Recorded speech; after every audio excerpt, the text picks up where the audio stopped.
evening, who holds degrees in sociology and history from Wilberforce University in Ohio, has also spent 3 summers at the Institute of Behavioral Science in the University of Wisconsin at Madison. Mr. Williams has spent 5 years in the field of social welfare with public welfare departments in New York and Cleveland, and has worked for 3.5 years as a vocational counselor with the St. Paul Rehabilitation Center. He is currently director of the Creative Education Program at the Way Center. Although he is basically oriented towards social problems, Mr. Williams has devoted a great deal of energy during the past 8 years teaching and writing on Afro-American heritage and culture. He has conducted seminars, workshops, and lecture series in the metropolitan area for the past 4 years. I am pleased to welcome Mr. Milton Williams.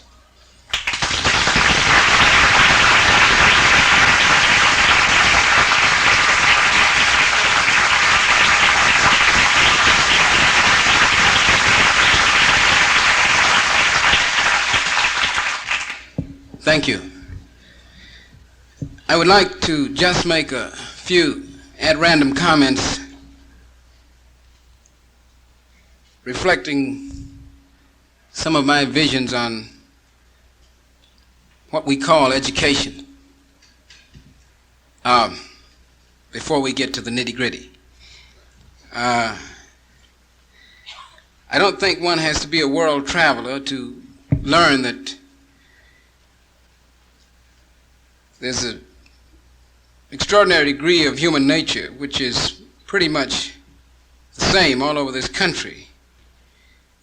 And this is especially true in our colleges and universities, I think, where we seem to be turning out as if through a kind of mold, a type of human being whose chief interest in life is to find security and to become somebody important, or to have a good time with as little thought as possible. Thus, conventional education, I think, becomes extremely difficult where independent thinking is concerned. Conformity leads to mediocrity. To be different from the group or to resist environment is not easy and is often risky as long as we worship success, in my opinion. The urge to be successful, which is the pursuit of reward, whether in the material or in the so-called spiritual sphere, the search for inward or outward security, the desire for comfort, this whole process smothers discontent, puts an end to spontaneity, and breeds fear. And fear blocks the intelligent understanding of life. With increasing age, dullness of mind and heart sets in. In seeking comfort, we generally find a quiet corner in life where there is a minimum of conflict, and then we are afraid to step out of that seclusion. This fear of life, this fear of struggle and of new experience, kills in us the spirit of adventure. Our whole upbringing and education has made us afraid to be different from our neighbor, afraid to think contrary to the established pattern of society, falsely respectful of authority and tradition. Fortunately, there are few of us who are in earnest, who are willing to examine our human problems without prejudice to the right or to the left. But in the vast majority of us, there is no real spirit of discontent, of revolt. When we yield uncomprehendingly to environment, any spirit of revolt that we may have had dies down and our responsibility is soon put to an end. Revolt is of 2 kinds. There's the obvious violent revolt, which is mere reaction without understanding against the existing order. And then there's the deep psychological revolt of intelligence. There are many who revolt against the established orthodoxies only to fall into new orthodoxies, further illusions and concealed self-indulgences. What generally happens is that we break away from one group, a set of ideals, and join another group. Take up other ideals, thus creating a new pattern of thought against which we will again have to revolt. Reaction only breeds opposition, and reform needs further reform. But there is an intelligent revolt which is not reaction, and which comes with self-knowledge through the awareness of one's own thought and feeling. It is only when we face experience as it comes and do not avoid disturbance that we keep intelligence highly awakened. And intelligence highly awakened is intuition, which is the only true guide in life. Now, what is the significance of life? What is the significance of education to life? What are we living and struggling for? If we are being educated merely to achieve distinction, to get a better job, to be more efficient, to have wider domination over others, then our lives will be shallow and empty. If we are being educated only to be scientists, to be scholars wedded to books, a specialist addicted to knowledge, then we shall be contributing to the destruction and misery of the world. Though there's a high and wider significance to life, of what value is our education if we never discover it? We may be highly educated, but if we are without deep integration of thought and feeling, our lives are incomplete, contradictory, and torn with many fears. And as long as education does not cultivate an integrated outlook on life, it has very little significance. In our present civilization, we have divided life into so many departments that education has very little meaning, except in learning a particular technique or profession. Instead of awakening the integrated intelligence of the individual, education is encouraging him to conform to a pattern, and so is hindering his comprehension of himself as a total process. To attempt to solve the many problems of existence at their respective levels, separated as they are into various categories, indicates an utter lack of comprehension. The individual is made up of different entities, but to emphasize the differences and to encourage the development of a definite type leads to many complexities and contradictions. Education should bring about the integration of these separate entities, for without integration, life becomes a series of conflicts and sorrows. Of what value is it to be trained as a lawyer if we perpetuate litigation? Of what value is knowledge if we continue in our confusion? What significance has technical and industrial capacity if we use it to destroy one another? What is the point of our existence if it leads to violence and utter misery? Though we may have money or are capable of learning it, though we have our pleasures and our organized religions, we are in endless conflict. We must distinguish between the personal and the individual. The personal is the accidental, and by the accidental I mean the circumstances of birth, the environment in which we happen to have been brought up, with its nationalism, superstitions, class distinction, and prejudices. The personal or accidental is but momentary thought. The personal or accidental is but momentary, though that moment may last a lifetime. And as the present system of education is based on the personal, the accidental, the momentary, it leads to the perversion of thought and the inculcation of self-defensive fears. All of us have been trained by education and environment to seek personal gain and security, and to fight for ourselves.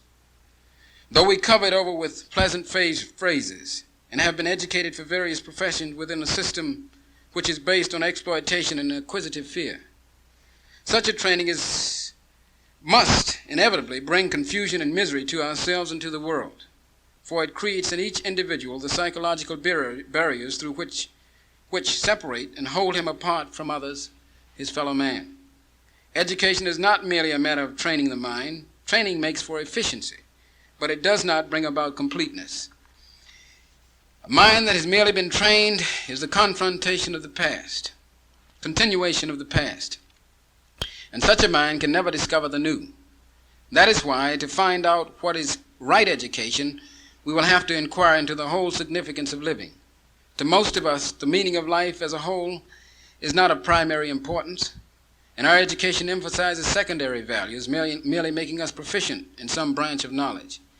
Though knowledge and efficiency are necessary, to lay chief emphasis on them only leads to conflict and confusion. There is an efficiency inspired by love. I'm sorry I mentioned that word. Love, yeah, which goes far beyond and is much greater than the efficiency of ambition. And without love, which brings an integrated understanding of life, efficiency breeds ruthlessness. Is this not what is actually taking place all over the country today? Our present education is geared to industrialization and war, and I don't think that can be denied. Its principal aim is being developed toward efficiency, and we are caught in this machine of ruthless competition and mutual destruction. If education leads to war, if it teaches us to destroy or to be destroyed, has it not utterly failed? To bring about right education, we must obviously understand the meaning of life as a whole. And for that, we have to be able to think not consistently, but directly and truly. A consistent thinker is thoughtless. He's a thoughtless person because he conforms to a pattern. He repeats phrases and thinks in a groove. We cannot understand existence abstractly or theoretically. To understand life is to understand ourselves, and that is both the meaning, the beginning, and the end of education. Education is not merely acquiring knowledge, gathering and correlating facts. It is to see the significance of life as a whole, but the whole cannot be approached through the part, which is what governments, organized religions, and authoritarian parties are attempting to do. The function of education is to create human beings who are integrated and therefore intelligent. We may take degrees and be mechanically efficient without being intelligent. Intelligence is not mere information. It is not derived from books, nor does it consist of clever, self-defensive responses and aggressive assertions. One who has not studied may be more intelligent than the learned. We have made examinations and degrees the criterion of intelligence and have developed cunning minds that avoid vital issues in our lives. Intelligence is the capacity to perceive the essential, the what is, and to awaken the capacity in oneself and in others. That's education. Education should help us to discover lasting values so that we do not merely cling to formulas or repeat slogans. It should help us to break down our national and social barriers instead of emphasizing them, for they breed antagonism between man and man. Unfortunately, the present system of education is making us subservient, mechanical, and deeply thoughtless. Though it awakens us intellectually, inwardly it leaves us incomplete, stultified, and uncreative. Without an integrated understanding of life, our individual and collective problems will only deepen and extend. The purpose of education is not to produce mere scholars and technicians and job hunters, but integrated men and women who are free from fear. For only between such human beings can there be enduring peace. It is in the understanding of ourselves that fear comes to an end. If the individual is to grapple with life from moment to moment, if he is to face its intricacies, its miseries and sudden demands, he must be infinitely pliable and therefore free of theories and particular patterns of thought. Education should not encourage the individual to conform to society, but to be negatively harmonious with it. But help him to discover the true values which come with unbiased investigation and self-awareness. When there is no self-knowledge, self-expression becomes self-assertion. With all its aggressive and ambitious conflicts, education should awaken the capacity to be self-aware and not merely indulge in the gratifying self-expression. What is the good of learning if in the process of living we are destroying ourselves? As we are having a series of devastating wars, one right after another, there is obviously something radically wrong with the way we bring up our children. I think most of us are aware of this, but we do not know how to deal with it or to heal it. Systems, whether educational or political, are not changed mysteriously. They are transformed when there is a fundamental change in ourselves. The individual is of the first importance, not the system. And as long as the individual does not understand the total process of himself, no system, whether of the left or the right, can bring order and peace to the world. I don't generally do this, you see, but I had to make sure I said some things that I thought had significance to you. I don't generally do anything by plan. I follow my instincts, spontaneity, my discontent. But you can only do that with the kind of people that I deal with. So then you must understand my predicament. I'm used to dealing with the cream of the crap instead of the cream of the crop, if you dig. So you are the cream of the crop, I'm sorry.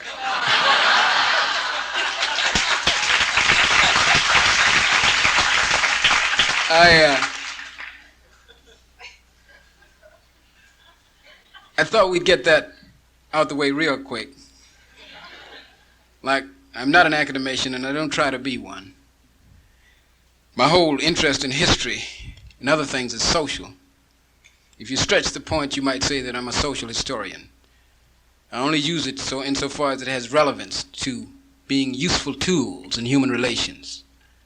I'm not interested in dates and seeing how many chronologies I can run down. I just want it to have relevance to you and to me, so it can create intelligent revolt, intelligent action, instead of violent revolt. And this is very significant. I am in a deep psychological revolt against American society. I'm trying to be intelligent, you see. That's my revolt. There's a lot of revolts going on simultaneously in this country. And my revolt centers on education primarily, because I do believe that education must teach one how to deal with the process of living, all of the things that the human being must be confronted with in order to exist. Poverty and pain and ugliness and beauty and love. I think education should teach one how to deal with these things as he goes through life.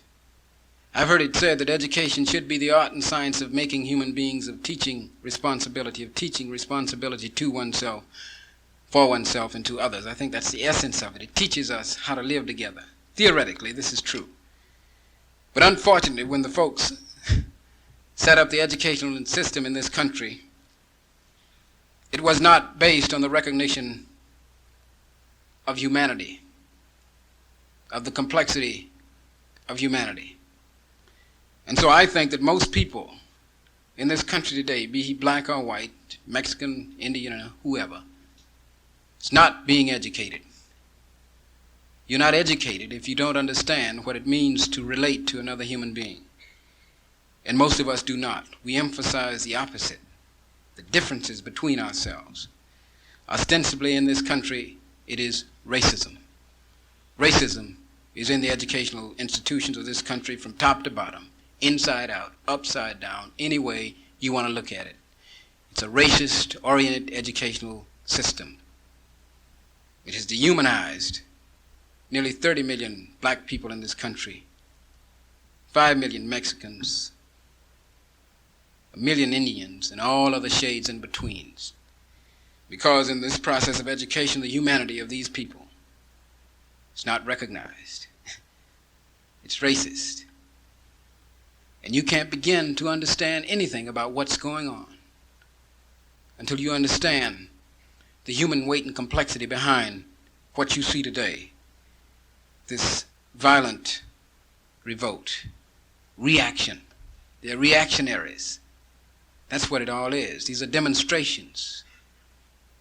But revolt and revolutions begin with ideas. We're nowhere near revolution, so don't sweat. Not that way. But something significant is taking place on the cultural level, and we insist that we're going to have a cultural revolution all over black America. We're going to have one with or without white folks. We'd like for you who feel something of the human spirit to join us.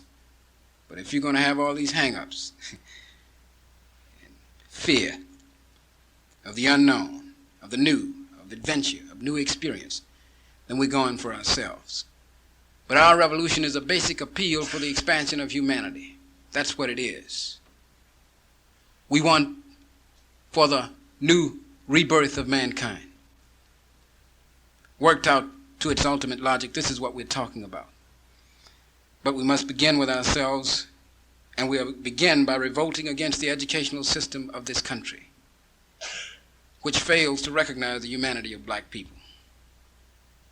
In spite of the fact that we've been here 14 generations, we are nearly 100% native born. We fought in all of these glorious wars, and you refuse to see us.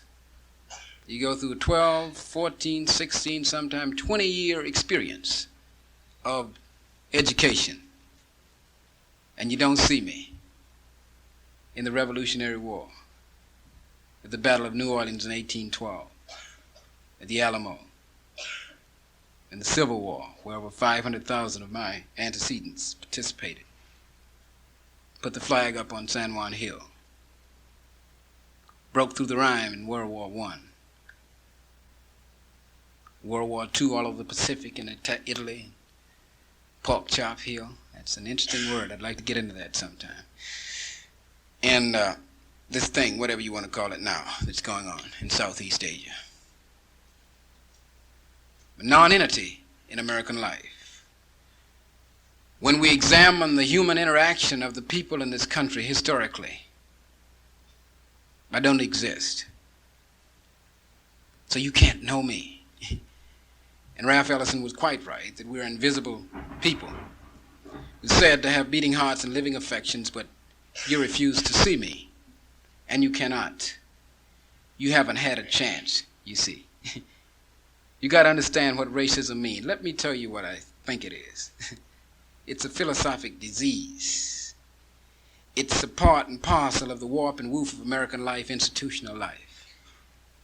And racism is of two kinds. It's individualized racism and institutionalized racism. Most of the racism in the society is promoted through institutions. Most white people are unconscious racists. They're not even aware of it. An example of individualized racism would be some individual, or several of them, throwing a bomb in a building like this full of black people, if you were black. That's individualized racism. But when you have 50,000 black babies in the Mississippi Delta dying, literally, from starvation, because they cannot get proper medical facilities or proper welfare attention, that's institutionalized racism. Men make the human condition. They create it. And that's where we are. Education is one of the basic institutions in any society. It is a balance wheel of social machinery. That's it. It's the most basic institution next to the first institution, that is the family unit, that the human being comes through to be socialized, so to speak, to be humanized, to understand what it means to be humane and to have warmth, and all of these things that we are born with. But they remain underdeveloped and dormant and perverted. And so you can't relate to people who are unlike you with respect to their peculiar and beautiful humanity. So you haven't had a chance. And what we're trying to do in this country today is to create a new frame of reference in which all people can fit. We're interested in creating a human society. The hell with the great society. We already got that. America is indeed a great country. Technology, proficiency, efficiency. You already had that. No need to make pronouncements about its greatness in this area. But in terms of people living and appreciating one another in this pluralistic culture, it hasn't happened. The melting pot hasn't melted among white folks, let alone black folks. We haven't even gotten into the pot, so we don't even talk about melting. But in Indians and folks like that, it's never melted. And we examine all of these things that we're taught in school, the new concept of integration, which is a kind of logical fallacy. It's a sociological fallacy. There's no such thing as integration in this society that I can see. So how in the hell are black people going to integrate? What are they going to integrate into? White folks are not integrated. This is a pluralistic culture, and it's organized pluralistically, pragmatically. It's organized via in-groups, groups, cliques, and classes, pragmatically organized power groups balancing and negating the forces of one another. That's integration. That's what you call the American creed among white people. The political economy. Everybody has a piece of pie. But in human relations, white folks are not integrated. When we were forced to examine this even surface with the uneven bottom, we noticed some things. That people only organize pragmatically, power groups. We noticed that a Jew, white Jew, is not particularly fond of his daughter marrying an Anglo-Saxon. An Anglo-Saxon is not particularly fond of having his daughter marry an Italian. So like, who the hell am I going to integrate with if they can't make it? You know. And we see that when individuals in this pragmatic society say that they're free, they say they're free because their groups are free. When the white Jew says he's free because his group is free. When the Anglo-Saxon says he's free because his group is free. When the Roman Catholic says he's free because his group is free. So then, if I want to participate in the society, I have to do it as a group, well organized, with representation in the cultural apparatus of American life. Can do it no other way. We've been trying for years as individuals, being siphoned off one by one. That exceptional Negro, you know, with the Phi Beta Kappa key and all the degrees you can name. That ain't where it's at. We either come in as a group or we don't come in at all, because that's the way the society is organized. And I don't want to hear people talking about the Constitution and the inclusive tenets such as the Bill of Rights, because it makes no provisions even for political parties, but they exist, you see. And the Constitution is a tremendous document, but that's its limitations. It protects only personal and individual liberties. It doesn't even deal with groups. As a matter of fact, the Federalists are a very anti-political party, as some of you well know, you students of history. So this is a part of the problem, that education should be taken care of, for instance. You should not go through a 12 or 16-year experience without knowing what other people are really like, what their human condition was and is, that the present really is the past. It's a child of the past. You can't divorce the one from the other. And one can only secure his past through a knowledge, secure his future through the knowledge of the past. And so we have been unhistorical people in the minds of many white folks, and we've been here longer than 9/10 of most of you. And the institution which should do this and tell you these things does not do it. So we have to go for ourselves. We have to do it. We have to create out of this discontent something new. This is the basis of creativity. It's discontent and spontaneity. You better dig that. It's very important for all people to know. That's what created America, discontent and spontaneity. You cannot have newness. You cannot have creativity unless you have this. And that's what we mean when we say deep psychological revolt of the intelligence. We want to create something out of this that's legitimate, that's humane, and that can be realized in a human society, and hopefully can be extended to others who can appreciate our experience. But we must do it. We must do it, as Albert Camus has pointed out, that man begins to exist as a free man when he says no to definitions, no to prescriptions and limitations that have been placed on him by his oppressors. And we consider white Americans our oppressors. They're against the grain of the expansion of humanity. Every institution in American life is against the grain of the expansion of humanity. Every one of them, be it political, economic, social, educational, or otherwise. You wouldn't be sitting here. You wouldn't feel the way you did if, as a child, you were taught the truth about American civilization. And if you were given another frame of reference in terms of what it really means to be human, perhaps you could be towards other people. But you cannot be humane, because the whole relationship between black and white in this country is based on an I-it rather than an I-thou relationship. And this is the legacy of slavery. It's still with us. and the mountains of books that you read in school. They haven't gotten them straight in sociology yet. They're still creating terms. Ghetto, culturally deprived. And I never knew I was culturally deprived until I left Harlem. Sociology professor told me that. You don't have any culture. We're the only human beings in the world without culture. It means you don't exist. That's exactly what it means. And I learned that everywhere else, outside of this society, culture is defined as anything man-made. It's a total embodiment of a people's experience. That anything I make and create is cultured, is mine, is my peculiar experience as a human being. And they tell you that there's some culturally deprived people in this society who are called Negroes. And if anybody has created any culture of merit in this society, it's black folk. I can't think of anybody else who's created anything that's peculiarly American but black folk. So I didn't realize that I was culturally deprived. I thought I was rich in intangible culture. A lot of folks like that all over the country feel that. Then they go to college and they tell them, look, man, you don't exist. That's real interesting. You know, and it comes out of schools like this. Augsburg, University of Minnesota, Yale, Harvard. They're making some adjustments over there now. But they do this. Now, this is a fact of American life. That's why you can't deal with black people emotionally. You don't know anything about their emotional experience as human beings, so you can't understand it, you can't perceive it, except as it's mouthed through the gobbledygook of politicians.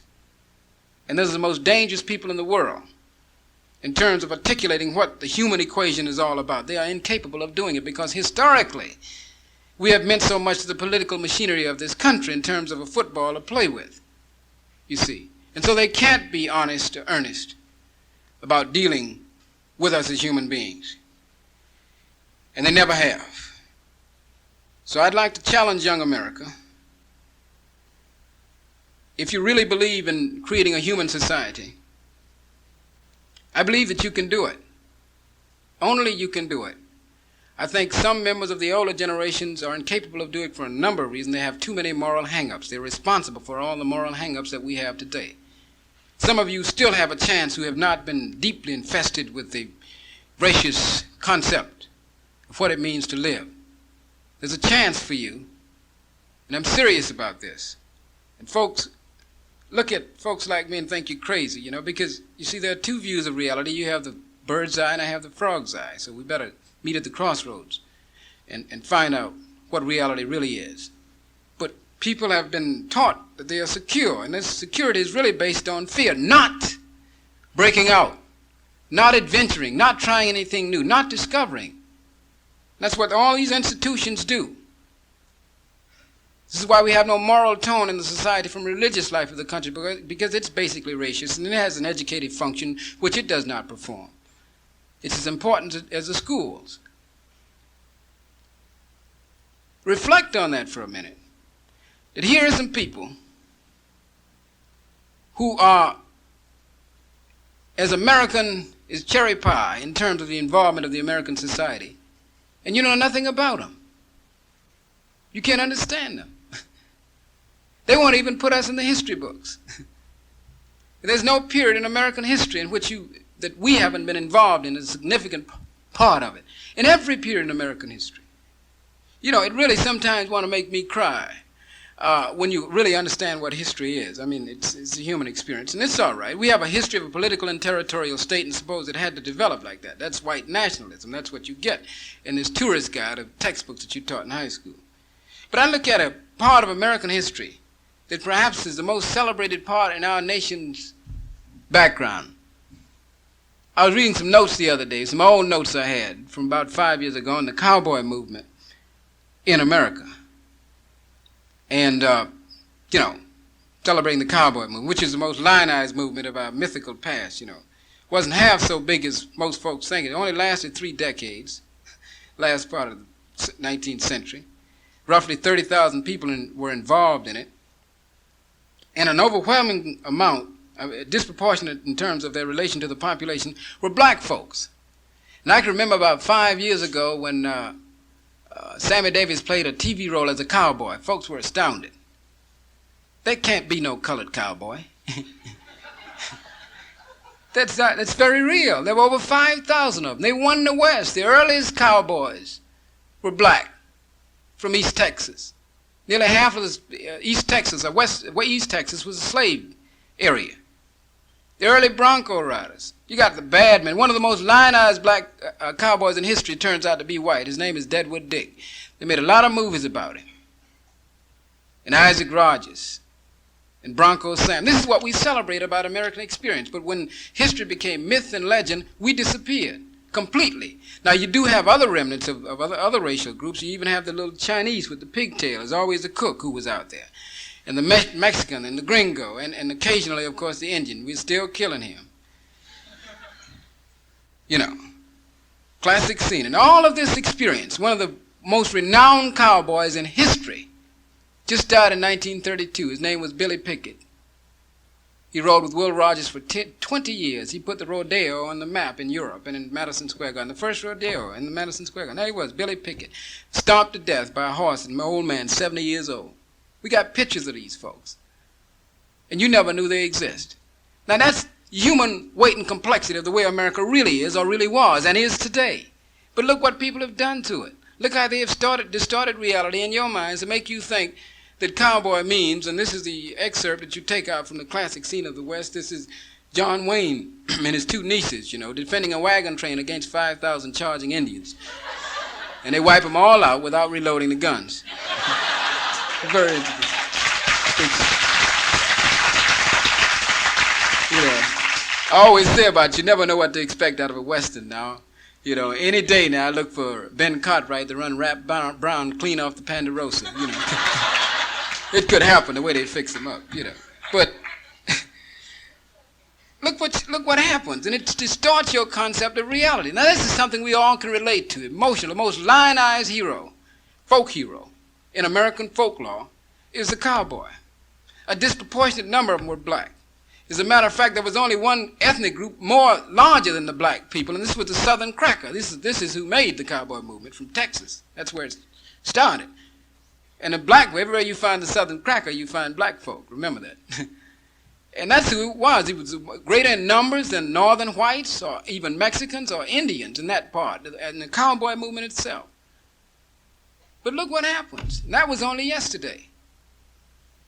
Not to mention serious things about the great political debates of this country, which you know nothing about historically. So it rules us out.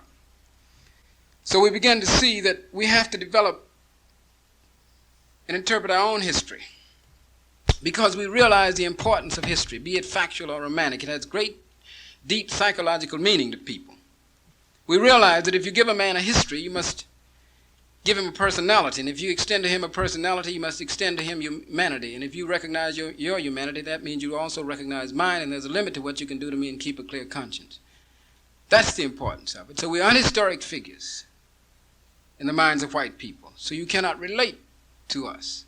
You can't begin to relate to chitlins and hogmaws and all these things that are part of our peculiar experience. You relate to it superficially when Tin Pan Alley and television and all these folks get a hold of it and tell you what we're all about.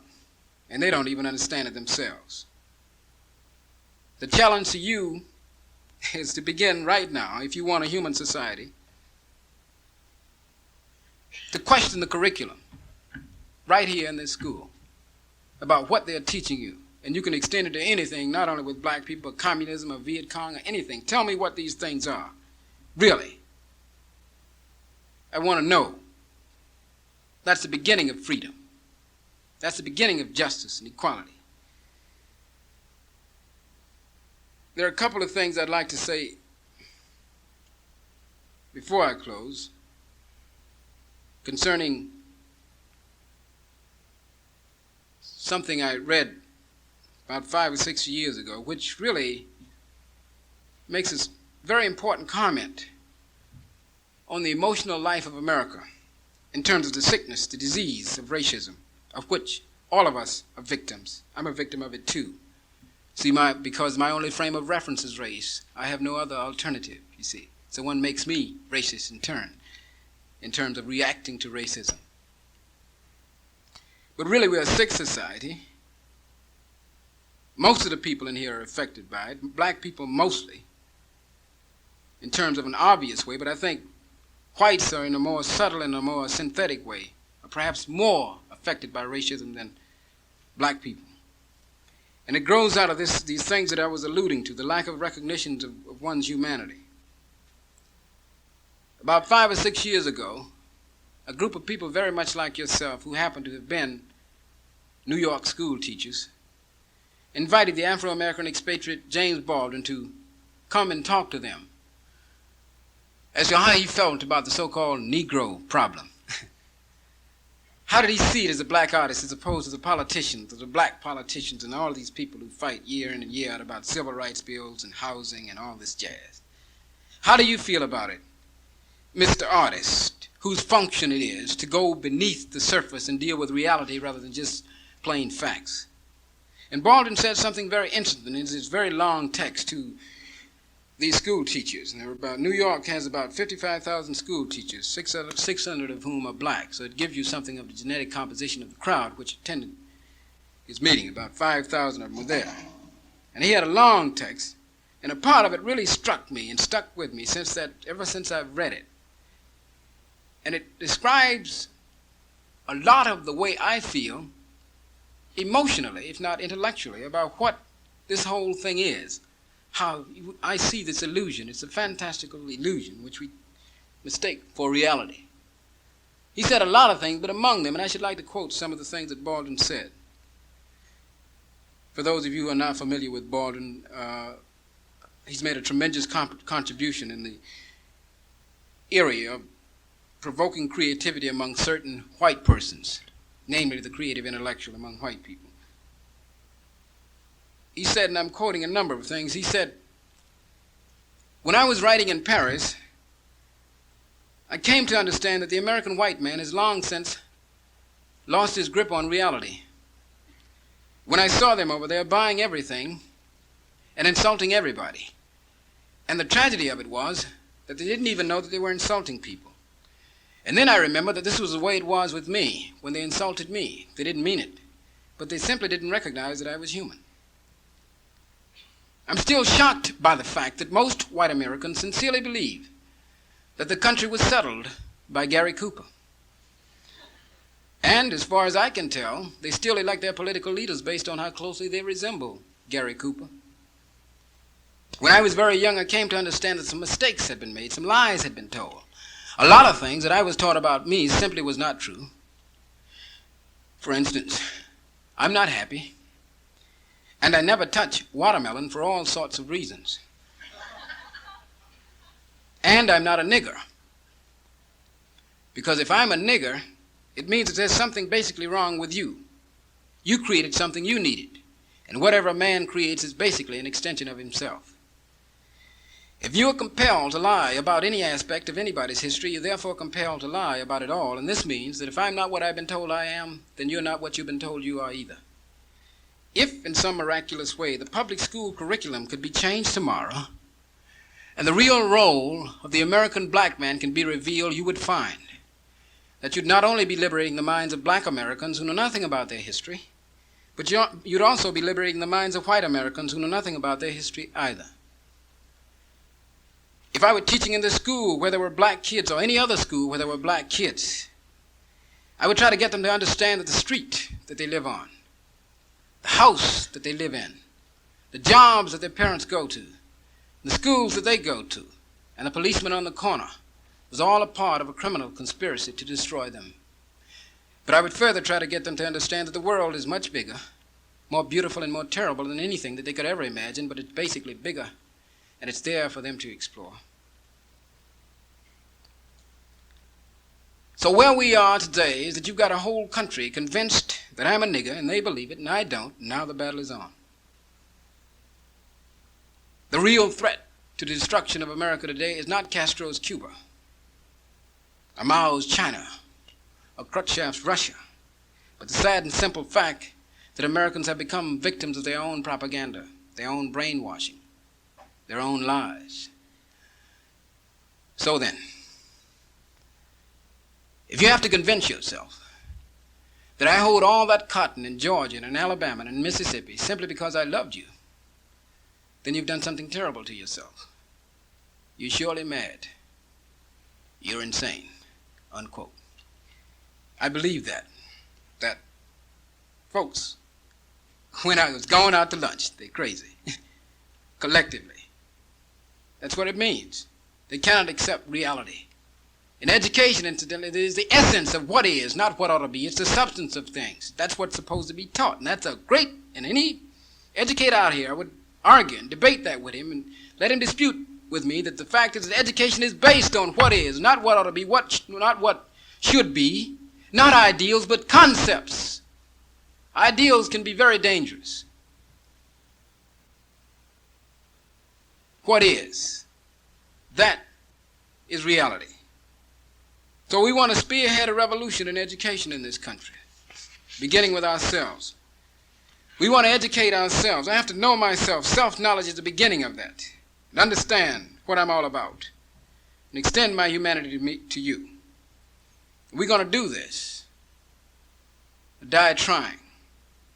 We're going to foment the kind of activity that will shake up things so that we can make for creativity and bring about newness and wholesomeness and a healthy, viable human society.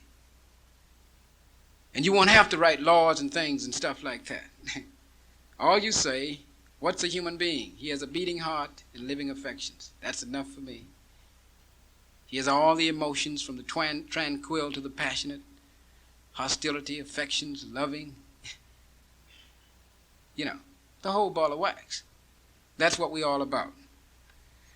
So we, through the concept, the philosophical concept of black power, which is an extremely perverted word, are going to do that. If you knew history, you would know that this is not a new term. It's been in my vocabulary since I was a sophomore in college. It was first pronounced at the National Negro Convention in 1852 by Henry Highland Garnett. A great work on that by Richard Wright, entitled Black Power. Great book, 500 pages long. It's written just 20 years ago. They're very interesting. So we're talking about the philosophical concept of black power, which states in effect that we are talking about reclaiming our humanity, self-realization, self-legitimization. Stop being ashamed of being black because we realize that it's now beautiful. It's peculiar and beautiful to our own experience. That's the kind of black power we're talking about. We're talking about every experience that we've gone through in this country as human beings. So we're making a pronouncement to America, as Langston Hughes did in the 1920s, the poet laureate of Afro-Americana who recently died, the cultural speaking voice of black America, during another period in our nation's history when there was a great deal of cultural activity in America, a great deal of creativity among black folks. That's the period your parents know as the roaring 20s. We call it the strolling 20s. Very interesting. Created all that stuff that they celebrated that time in popular American cultural store. And Hughes was, if anybody knows anything about Langston Hughes, the way he laments, there's always an air of hope, of optimism, and whatever he pronounces, no matter how sad it may seem on the surface, there's, like granite, a feeling of optimism beneath it. And Hughes said to America at that time, he said, you've taken, and it's only, as he could put it in his inimitable folksy fashion, so I'm going to talk like folks, see. Language is a medium of one's culture. It's very important. Whether you say it like they do in New Jersey or in Mississippi, it's still language. It tells you something about me as a human being. I'm not worried about syntax and structure and this kind of stuff. This is the way we talk. And that's the way Hughes wrote it. He said to America, you've taken my blues and you're gone. You sing them on Broadway and you sing them in Hollywood Bowl and you mix them up with symphonies and you fix them up so they won't sound like me. Yep, you've taken my blues and you're gone. You also taken my spirituals and you're gone. You put me in Macbeth and in Carmen Jones and in all kinds of swing Mikados and in everything. But what's about me? But someday, somebody is going to stand up and talk about me and write about me, black and beautiful, and sing about me and put on plays about me. I reckon it'll be me myself. I reckon. Yep. It'll be me. Thank you.